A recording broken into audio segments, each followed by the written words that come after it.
Blacks, for better or worse, never really got to benefit from the idea of the cult of womanhood.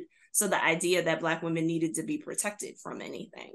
And we could talk about how, that's anti-feminist and it's not necessarily something that we wanted to do, but Black women were subject to racial violence, right? We think about lynching, but we forget about rape. And we also forget that Black women were lynched too sometimes. And we also sort of, when we admire the strength and the resilience of these young women, we sometimes forget to ask what kind of toll that takes. And not really think about and consider sort of how emotionally draining this was on the people who were involved in this.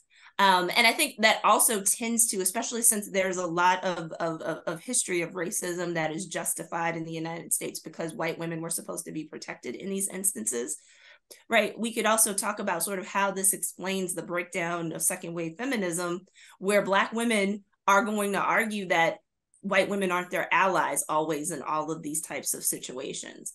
And in the South in particular, it's at the top of my mind because I was going over this with my students yesterday in my African American politics class. If we think about mothers' movements, right? So we look at mothers' movements now on curricular issues, including CRT today, that are being led by white women, right? It's mothers who were at the forefront of some of those movements to block integration during this time period as well.